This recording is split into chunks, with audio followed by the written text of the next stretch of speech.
আচ্ছা, আপনি যদি একজন বাংলাদেশী হন তাহলে এই লেখাটাকে আপনি কি বলবেন? জামনিসা। আমি যখন প্রথম ক্রোয়েশিয়াতে এসেছিলাম আমিও বলেছিলাম জামনিসা, কিন্তু আসলে এটা জামনিসা না। ক্রোয়েশিয়ান ভাষায় এটা হবে হচ্ছে ইয়ামনিসা। ক্রোয়েশিয়াতে আপনার এই জেকে এরা ই বলে, ই উচ্চারণ করে।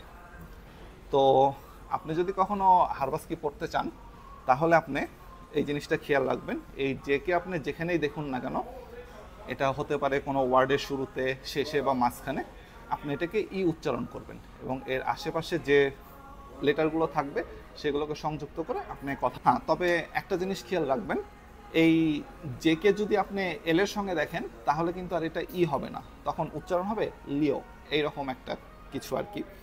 তো অবশ্যই যে এল আর জে এটা দুইটা মিলে একটা আপনার অ্যালফাবেট হয় আর কি। তো যাই হোক, পড়াশোনা অনেক হলো, এগুলো এখন বাদ দিই। একটা মজার কথা বলি। আসলে আমি যখন প্রথম ক্রোয়েশিয়াতে এসেছিলাম, এসে জামনিসা বলছিলাম। তো আমার একটা কলিগ আছে, সে এখন আমাকে এইটা নিয়ে খেপায় আর কি, মানে আমার সাথে হাসাহাসি করে। আচ্ছা, এখন আপনাদেরকে একটা টিপস দিই। মানে ক্রোয়েশিয়াতে অবস্থানরত যে সকল বাঙালি আছেন আপনাদের জন্য বলতেছি, এটা কিন্তু আসলে একটা ড্রিঙ্কস না, এটা একটা মেডিসিনও আপনি বলতে পারেন।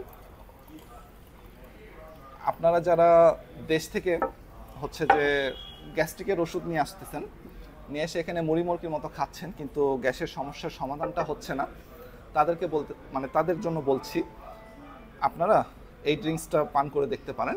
এটা আসলে গ্যাস্ট্রিকের সমস্যাটা খুব মানে সুন্দরভাবে সলভ করে। আসলে এটা অনেকের মুখ থেকে বলতে শুনছি এবং আমি নিজেও পরীক্ষা করে দেখছি। তো এটা খুব ভালো কাজ করে। আর হ্যাঁ, মনে রাখবেন আমি কিন্তু কোনো ডাক্তার না, জাস্ট নিজের এক্সপেরিমেন্ট থেকে আপনাদেরকে জানালাম। ওকে, ভালো থাকবেন সবাই।